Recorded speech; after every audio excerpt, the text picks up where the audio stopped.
मैं जरा बहुत बूढ़ों की मिसाल नहीं देना चाहता इस मौके पे, क्योंकि जो हमारे समाज के बूढ़े लोग हैं, अल्लाह इनका साया उनके जवानों पे सलामत रखे, बड़े कीमती लोग हैं, इनको इनको यूजलेस मत समझो। जिस घर में कोई बूढ़ा अल्लाह की इबादत करता है, रहमत के फरिश्ते उसे अपनी हिफाजत में ले लेते हैं। मैं बूढ़ों की मिसाल नहीं दूंगा, क्योंकि हमारे समाज में बूढ़े हजरात जो +70 हैं, बल्कि 80 अगर है तो और ज्यादा, एक वक्त की नमाज नहीं छोड़ते वो लोग, क्योंकि पांव कब्र में, अगला स्टेशन वही है, तो सोचते हैं अब नहीं सुधरेंगे तो कब सुधरेंगे। मस्जिद अजान देने के लिए जैसे लगता है सिर्फ इन्हीं को चुना जाता है। हमारे यहाँ यूपी वगैरह में तो अल्लाह अकबर, इतने बूढ़े लोगों को चुना जाता है अजान देने के लिए। एक मस्जिद में सफर कर रहा था, एक मस्जिद में पहुंचा, सुबह सुबह फजर का वक्त था। मैंने कहा सुन्नी मस्जिद है, आला हजरत के गुंबद का नक्श भी बना है। अंदर गया, देखा हौज के पास एक चचा अजान दे रहे थे। चचा क्या, वो दादा लग रहे थे। मैं डर गया, मैंने कहा शुरू तो कर दिया है, पूरी कर पाएंगे कि नहीं। ये तो हमारे समाज का हाल है। अल्लाह के रसूल अलैहि सलाम ने फरमाया था कि अजान देना कितना बड़ा सवाब का काम है। अगर मेरी उम्मत जान जाए तो अजान देने के लिए अपनी मयानों से तलवार निकाल लेंगे, एक दूसरे पे सबकत करेंगे अजान देने पर कि मैं दूंगा, एक दूसरे का जरूरत पड़े तो कत्ल तक कर देंगे अजान देने के लिए। लेकिन हम सोचते हैं जब 70+ हो तब दे। इसलिए मैं किसी बूढ़े की मिसाल नहीं दूंगा, मरता क्या ना करता वो तो करता ही है नेक। मैं नौजवानों के सामने एक नौजवान की मिसाल देता हूं। 21-22 साल का कड़ियल जवान, अपनी कौम का जमात का सिपह सालार है, निकल पड़ा सफर पे।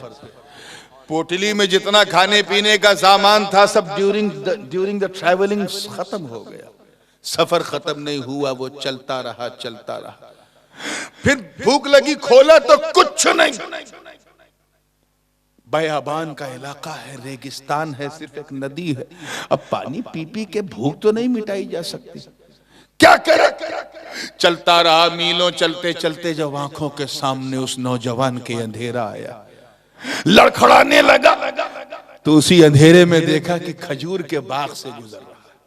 नजर खजूरों पे पड़ी नौजवान की, अल्लाह का शुक्र अदा किया। जैसे ही खजूर की तरफ लपका, फौरन दिल ने कहा रुक, किस हक से खाने जा रहा है, क्या ये तेरा माल है?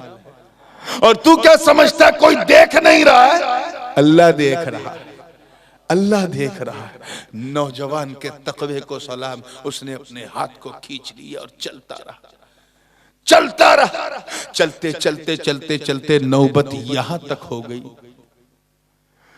कि शरीयत की तरफ से उसे इजाजत मिल गई कि जान बचाना मुश्किल है, तो जान बचाने के लिए अब कोई हराम चीज भी मिल जाए तो तू इतना खा सकता है जितने से जान बच जाए। ये नहीं कि पेट भर ले। प्यास लगी है, पानी नहीं मिल रहा है तो, और शराब की बोतल है तो जान बचाने के लिए 2 ढक्कन पी ले ताकि जान बच जाए। ये नहीं कि पूरी बोतल चढ़ा ले। उस नौजवान को शरीयत का फतवा पता है, मगर उसके तकवे को सलाम। सामने मुर्दार चिड़िया दिखी, दिल में ख्याल आया उठा के इसे भून के खा लूं, मगर दिल के तकवे ने कहा मच्छू अल्लाह देख रहा है, अल्लाह देख रहा है। फिर चलता रहा चलता रहा, जब लड़खड़ा के बेहोश होने लगा, एक के बाद एक 5-5 मिनट पे बेहोश होने लगा, तो उसकी इस कैफियत पे अल्लाह की रहमत को जोश आ गया। मंजर बदल गया कि जिस नदी के किनारे किनारे वो जा रहा था, उसी में देखा कि एक लाल लाल सुर्ख तरोताजा सेब बहता हुआ आ रहा है। उसने सेब देखा, अल्लाह का शुक्र अदा किया, उठाया धोया, न देखा आओ न देखा ताओ, खा लिया। जैसे ही सेब खाया, हलक से सेब मैदे में पहुंचा, राहत मिली, जिसमें करंट आया, दिमाग की बत्ती जली। जब दिमाग की बत्ती जली तो ऐसा लगा जैसे नौजवान के पैर से जमीन हिल गई। या अल्लाह, ये मैंने क्या किया? भूख की शिद्दत में मैं इतना अंधा हो गया कि खाने से पहले मैं ये भी नहीं सोच सका कि जो सेब मैं खा रहा हूं इसका मैं मालिक नहीं हूं। ऐ मेरे मौला, मुझे माफ कर दे। वो रो रो कर गिड़गिड़ा कर माफी मांगने लगा। फिर अंदर से आवाज आई उसके मन से कि ये हुकूकुल्लाह का मसला नहीं है, ये हुकूकुल इबाद का मसला है। तूने जिसका सेब खाया है, जब तक उसका मालिक तुझे माफ नहीं करेगा, तेरी सजा बरकरार है। उस नौजवान ने सोचा, या अल्लाह, ये किस मुश्किल में मैं पड़ गया। सेब खा चुका हूं, सेब हजम हो गया, और हजम हो के लुथड़ा बन के, गोश्त का टुकड़ा बन के, खून का कतरा बन गया, तो वो नापाक खून का एक बूंद मेरे शरीर के सारे खून को गंदा कर देगा। ऐ मौला, इससे पहले कि वो खून बन जाए, मुझे उसके मालिक से मिला दे, ताकि मैं उसका पांव पकड़ के उससे माफी मांग लूं। दाएं बाएं लेफ्ट राइट गर्दन घुमा रहा है, न कोई इंसान न इंसानियत। फिर दिल में ख्याल आया कि जिस रुख से सेब बहता हुआ आया, चल उधर, शायद कोई सुराग मिल जाए। उसे पूरब से पश्चिम जाना था, लेकिन सेब उल्टे रुख से आ रहा था, तो वो फिर पश्चिम से पूरब की तरफ मुड़ गया। चलता रहा, चलता रहा, चलता रहा, मीलों का सफर तय करता रहा, कोई सुराग नहीं मिला। भूख की शिद्दत उसे तड़पा रही है, कोई सुराग नहीं मिला। चलते चलते चलते चलते उसे दिखा कि एक झाड़ सेब का, उसकी एक डाल जो है वो ऐसा लटकी है कि दरिया की सतह आपको टच कर रही है। उसमें 4-5 लाल लाल सेब लटके थे। उस नौजवान के दिल में फौरन ख्याल आया, हो ना हो ये जो सेब मैंने खाया है ये इसी डाल से टूटा होगा। चलो अंदर बाग में, शायद कोई सुराग मिल जाए, इसका मालिक मिल जाए, इससे पहले कि ये खून का कतरा बन के, ये नापाक खून का बूंद मेरे शरीर के सारे खून को गंदा कर दे। चलो मैं मालिक का पांव पकड़ के माफी मांग लेता हूं। इतना कहना था मेरे दोस्तों। वो अंदर गया, कोई नहीं दिखा, तो जोर जोर से उसने आवाज लगाई, कोई है, कोई है, कोई है। 3-4 बार जब कहा, तो एक बूढ़ा इंसान 60+ हाथ में डंडा लिए उस नौजवान के पास आया। कहा, हाँ बेटा बोलो, मैं हूं, क्या बात है? कहा, बाबा आप इस बाग के मालिक हो? हाँ मैं इस बाग का मालिक हूं। कहा, बाबा मुझे माफ कर दो, मैंने अपनी जान पे जुल्म कर लिया, जीवन में कभी हराम नहीं खाया था, आज खा लिया, मैंने आपके बाग का सेब खा लिया। बूढ़े ने कहा, मेरे बाग का सेब? मेरी नजर तो बड़ी चौकन्नी है, मैं रात भर जागता हूं, दिन भर देखता हूं, तू जब आया नहीं तो खाया कब? तब उस नौजवान ने पूरा किस्सा सुनाया कि मैं भूख से परेशान था, जा बल्लभ थी, बहता हुआ सेब दिखा, खा लिया, फिर होश आया तो सोचा ये मैंने क्या गजब किया, खून का कतरा बन के मेरे शरीर को गंदा कर दे, चलो मालिक को ढूंढे। तो फिर ये जिस राह से सेब आया, मैं चलते चलते चलते चलते मैंने ये डाल देखी, झाड़ देखा, आपको देखा, मैं समझ गया ये जो सेब मैंने खाया है ये आप ही का है, बस इससे पहले कि ये खून का कतरा बन जाए, अरे बाबा मुझे माफ कर दो। इतना कहना था मेरे दोस्त फौजबल वालों। उस नौजवान का माथा ठनका, उस बूढ़े का माथा ठनका। 21-22 साल की उम्र, और ऐसा तकवा, ऐसा अल्लाह का डर, ऐसा भय, ऐसा खौफ खुदा। ऐसा लगा जैसे उस शेख को उसकी मंजिल सामने नजर आने लगी, ऐसा लगा जैसे उम्मीद के सारे चिराग रोशन हो गए, ऐसा लगा जैसे उसकी तमन्ना जो अब तक अंगड़ाई ले रही थी सामने दीदार के लिए खड़ी है, ऐसा लगा जैसे मंजिल मकसूद उसे पुकार रही है। थोड़ी देर सोचने के बाद उस शेख ने कहा, ऐ नौजवान, यकीनन तूने मेरे बाग का सेब खाया, मेरी आज्ञा के बगैर खाया, बहुत बड़ा तूने जुल्म किया है, मैं इतनी आसानी से तुझे माफ नहीं करूंगा। नौजवान रोने लगा, बाबा आजमाइश मत लो, खुदा के लिए मुझे माफ कर दो, कहो तो मैं सारी जिंदगी आपका गुलाम बन के रहूंगा, दास बन के रहूंगा, आपका पांव दबाऊंगा, खाना बनाऊंगा, बस मुझे माफ कर दो। शहजादा है, सैयदजादा है, फिर भी माफी मांग रहा है रो रो कर। उस शेख ने कहा, नहीं नहीं ये सब नहीं करना, एक शर्त है। कहा, मुझे हर शर्त मंजूर है, कहा मेरी शर्त यह है कि तुझे मेरी बेटी से शादी करनी पड़ेगी, मेरी बेटी से। आज का छोकरा होता तो कहता ए बाबा मैं माफी मांगने आया था, मेरे अल्लाह ने देख लिया, दैट्स ऑल, मैं तेरा जमाई बनने नहीं आया। लेकिन उस नौजवान के तकवे को सलाम। उसने कहा बाबा वादा करो कि तुम मुझे माफ कर दोगे। कहा माफ कर दूंगा। कहा मुझे मंजूर है, मैं तेरी बेटी से शादी करने को तैयार हूं। आज का छोकरा तो कहता है व्हाट्सएप से फोटो भेजो, पहले देखूं उसकी आंख कैसी है, बाल कैसा है, उसका ये कैसा है, उसका वो कैसा है। और शादी लगने से पहले इतनी व्हाट्सएपिंग हो जाती है कि लगने से पहले टूट जाती है। उसने कुछ नहीं पूछा कि कैसी है क्या है, तैयार हो गया।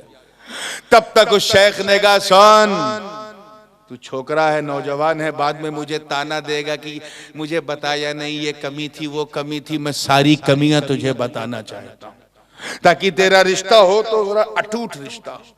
तो क्या है कमी? क्या मेरी जिस बेटी से तेरी शादी होने वाली वो आंखों से अंधी है, और सुन डेफ, कान से बहरी भी है।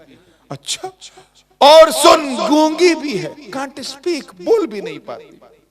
अच्छा, और सुन हाथ से लूली भी है, अपना सामान उठा भी नहीं पाती। और सुन पांव से लंगड़ी भी है। झटका तो लगा उस नौजवान को, लेकिन रो नहीं रहा। आज का छोकरा होता ये फेसबुक व्हाट्सएप वाला तो कहता है ए बाबा ये क्या तमाशा है, ए अल्लाह ये मॉडल तूने मेरे लिए बचाए रखा था, जो अंधी भी हो, बहरी भी हो, गूंगी भी हो, लूली भी हो, लंगड़ी भी हो। मगर उस नौजवान के तकवे को सलाम। एक झटका उसे लगा, क्योंकि मर्द है, कड़ियल जवान है, खूबसूरत है, झटका लगना फितरी था। लेकिन फौरन ये ख्याल आया कि अल्लाह देख रहा, कहीं सेब हजम होके खून का कतरा न बन जाए। वो नौजवान रो उठा। उसने कहा बाबा गवाह हो जाओ जमीन और आसमान, मुझे तेरी ये शर्त मंजूर है, मगर वादा करो मुझे अभी माफ कर दो, मैं तेरी लंगड़ी, लूली, अंधी, बहरी, गूंगी छोकरी से शादी करने को तैयार हूं। निकाह हो गया। निकाह बिल्कुल वैसे ही जैसे इस्लामी निकाह होता है। वो गैर इस्लामी निकाह नहीं कि आज जूता छुपाई तो कल मुंह दिखाई तो कल रस्म कराई तो हल्दी लगाई तो मेहंदी लगाई, ये सब शैतानी रस्में हैं। इस्लामी तौर पे निकाह हुआ, दो गवाह हैं, एक महर मुकर्रर कर दी गई, शादी हो गई। नौजवान शबे ज़िफाफ, सुहाग की रात है, अपनी दुल्हन से मिलने जा रहा है। वो जो अंधी भी है, बहरी भी है, गूंगी भी है, लूली भी है, लंगड़ी भी है, और उसकी दुल्हन कमरे में सजी धजी बैठी अपने सरताज का इंतजार कर रही है। जिसकी राहों में उसे पलकें बिछाना है उसका इंतजार कर रही है। दरवाजे पे पहुंचा तो इस्लामी तरीका क्या है कि जब भी दरवाजे पे जाओ तो नॉक करो। क्या है? नॉक करो। कोई करता है? अंग्रेज करते हैं। उन्होंने मेरे आका की ये सुन्नत अपना ली, हम भूल गए। ला तदखुलू बुयूतकुम गैर बुयूतिन हत्ता तस्तअनिसू, ये कुरान की आयत है कि जब तक कि तुम जान पहचान वाला मामला ना हो डायरेक्ट घर में किसी के ना घुसो। और यहाँ तो न रिश्ता न रिश्तेदारी, आप दूसरों के घर में घुस जाते हो। अपने समाज से गुजरात वालों पहले ये बुराई दूर करो। शिकायत करते हो कि औरतें पर्दा नहीं करती। अरे तुम कहां औरतों से पर्दा करते हो, तुम पर भी तो पर्दा। चलते फिरते दिख गई एक नजर चलेगा, लेकिन देखने जा रहे तुम भी गुनहगार हो। उस नौजवान के मन में आया कि ये तो अंधी है, बहरी है, गूंगी है, लूली है, लंगड़ी है, न सुनेगी, न देखेगी, न बोलेगी, न हिलेगी, लेकिन सलाम करना तो मुस्तफा की सुन्नत है। मैं अपने आका की सुन्नत पे अमल करके सलाम करूंगा। नॉक किया तो आहट महसूस हुई, दरवाजा खोला, सलाम किया तो देखता क्या है कि एक नौजवान इतनी खूबसूरत, जैसे लग रहा था कि कोई जन्नती हूर जमीन पर उतर गई। चेहरा ऐसा जैसे लगे 14वीं का चांद आ गया हो। बदरे मुनीर झुक के उसने सलाम का जवाब दिया। उस नौजवान ने जब ये मंजर देखा तो भागा। या अल्लाह ये क्या? वो तो अंधी थी, लंगड़ी थी, लूली थी, बहरी थी, ये तो इंतहाई खूबसूरत, इतनी खूबसूरत की जन्नती हूरे भी इसके रुखसार की बलाएं लेते वक्त चिलमने खुल्द हटा हटा के देखे। ये तो इतनी खूबसूरत की चांद भी शर्मा जाए। कद्दो कामत सलामत, आंखें जैसे झील की तरह, चेहरा जैसे माहताबो आफताब की तरह चमक रहा हो, लिबास ऐसा जैसे लगे जन्नती जोड़ा आया हो, नाजुक कितनी जैसे लगे गुलाब की कोई कली सामने खड़ी हो। नौजवान कमरा छोड़ के भागा और उस शेख का हाथ पैर नहीं, सीधे कॉलर पकड़ा और गए, बाबा बहुत हो गया, ये बता तेरी क्या दुश्मनी है मुझसे। दुश्मनी क्या हुआ कि एक गुनाह मैंने किया था सेब खाकर, जिसके लिए लंगड़ी, लूली, अंधी, बहरी, गूंगी से शादी करना पड़ा। दूसरे के कमरे में तूने मुझे भेजा, शर्म नहीं आती? अगर मुझसे ये दूसरा गुनाह हो जाता तो तब तो मैं कहीं मुंह दिखाने लायक भी ना रहता, मैं अपने आप को भी माफ नहीं कर पाता। तूने कहा था अंधी, बहरी, गूंगी, लंगड़ी, लूली, अरे ये तो 14वीं के चांद से ज्यादा खूबसूरत है। कद्दो कामत, आंखें झील जैसी, चेहरा ऐसा कि हूरें भी बलाएं ले, इसलिए मैं भाग के आया। बता तेरी मुझसे क्या दुश्मनी है? अरे मुझे ले चलना उस कमरे में जहां मेरी बीवी जो अंधी, बहरी, गूंगी, लंगड़ी, लूली है, उसके कमरे में ले जा, मैं वहां जाऊंगा, वो मेरी बीवी है। इतना कहना था, तब तक उस शेख ने, किसने? हजरत अब्दुल्ला सोमई रहमतुल्लाह ताला अलैह ने, उस नौजवान मुत्तकी, किस नौजवान? हजरत अबू सालेह मूसा जंगी दोस्त, उनकी पीठ पर हाथ रखा और कहा, ऐ नौजवान तेरे तकवे को सलाम, ऐ नौजवान तेरी ईमानदारी को सलाम, ऐ नौजवान तेरी वफादारी को सलाम। सुन, यही तेरी बीवी है, जिसके कमरे में तू गया था यही तेरी बीवी है, यही महजबी शक्लों वाली तेरी बीवी है, यही अंबरी जुल्फों वाली तेरी बीवी है, यही हूर जैसी नजर आने वाली तेरी बीवी है। मैंने अपनी बेटी उम्मुल खैर को अंधी इसलिए कहा क्योंकि इसने सारी जिंदगी हराम चीज देखी नहीं, इसे बहरी इसलिए कहा क्योंकि पूरे जीवन इसने हराम चीज सुनी नहीं, इसे मैंने गूंगी इसलिए कहा क्योंकि पूरे जीवन में ये कभी हराम बात बोली नहीं, इसे मैंने लूली इसलिए कहा क्योंकि पूरे जीवन में इसने किसी हराम चीज को छुआ नहीं, और सुन, मैंने इसे लंगड़ी इसलिए कहा क्योंकि पूरे जीवन में इसका कदम कभी हराम की तरफ बढ़ा नहीं। जब मैंने देखा कि एक नाकर्दा गुनाह के लिए तो इतना तड़प रहा है, इतना गिड़गिड़ा रहा है कि तुझे अंधी, बहरी, गूंगी, लूली, लंगड़ी लड़की भी मंजूर है, तो मैं समझ गया मेरी इस बेमिसाल बेटी के लिए तेरे जैसा बेमिसाल जमाई ही चाहिए। सुभान अल्लाह, सुभान अल्लाह, तो अल्लाहु अकबर, या रसूल अल्लाह। तो जब अबू सालेह मूसा जंगी दोस्त जैसा नौजवान हो, अबू सालेह मूसा जंगी दोस्त जैसा बाप हो, और सैयदा तैयबा ताहिरा आबेदा सानिया फातिमा जनाबे उम्मुल खैर जैसी माँ हो, अरे जब इन दो अनमोल रत्नों का मिलन होता है, मिलन, तब जाके गौसे आजम का जन्म होता है। जन्म। नारे